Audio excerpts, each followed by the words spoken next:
Kyle Crabbs and Joe Marino here from FanRag Sports, and we are live after the North Practice Day 2 of the Senior Bowl. Great performance from a number of prospects that are here.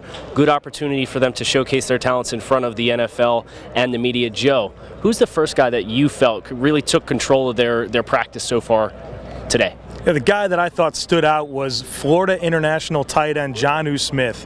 A smaller school guy coming into the week, and you obviously want to see those types of players going against the best seniors in the country, and I thought he really stood out. Showed really nice route running skills, good speed, was able to run away from linebackers very consistently, and strong ability to catch the ball away from his body. So he looked like an athletic move piece tight end and really performed well today. Speaking of athletic players, on the other side of the ball, the first player that caught my attention throughout the course of today was Temple linebacker Hassan Reddick. They used him in a lot of different ways. Very natural in the coverage drills, being able to flip his hips and get depth off of the traditional line of scrimmage. And I really like the way that he attacked forward as a blitz player off the second level. Some one-on-ones with running backs. He was very effective coming in and being physical with his hands. And then also working on the boundary as an edge rusher. He also found some good success beating a number of the tackles, including Julian Davenport on one rep from Bucknell, who's fairly well regarded. You know, another guy that I thought looked really good was Iowa defensive lineman Jaleel Johnson.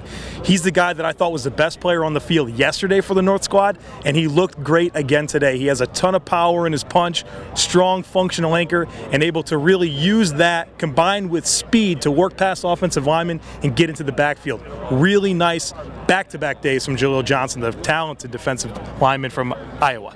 Yeah, I think speaking of offensive linemen, Dan Feeney, I mean, that dude's a mean guy on the inside, right guard from Indiana. Struggled a bit throughout the course of this season, had a concussion issue, missed some time, but he is healthy now and he is showing out. In my notes, I just kept Dan Feeney body count. Didn't bother trying to keep track of how many positive reps he had with individual lines. It was just play after play. He's driving guys off of their spot and being an effective power man blocker. So Feeney had a great day of practice today. Looking forward to seeing if he can follow that up with another one tomorrow. The last guy for me that really stood out is Western Michigan offensive tackle Taylor Moton. I think this offensive tackle class is hungry. We need some guys that can protect the blind side, and he gave us some glimpses today that leave me feeling optimistic.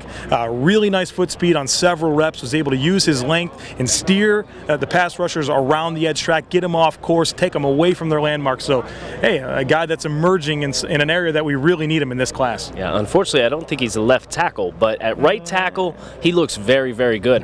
The last player that caught my attention was an Illinois pass rusher, and maybe not the one that you might expect.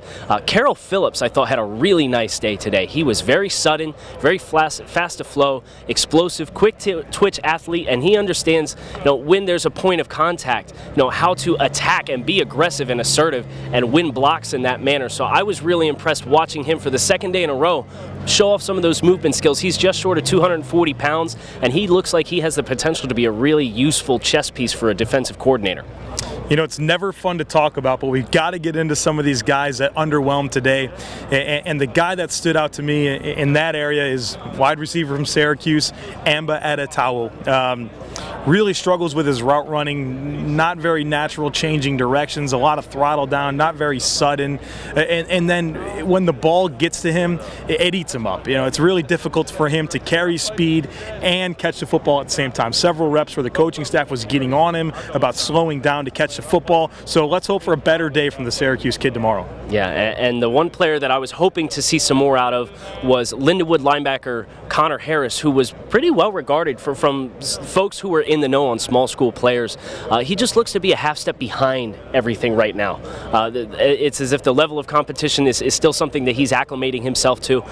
So hopefully he'll be able to rebound and have himself a nice performance tomorrow and have a good performance in the game on Saturday. I am Kyle Crabbs. This is Joe Marino, FanRag Sports, and we will be back with another update after the South practice this afternoon.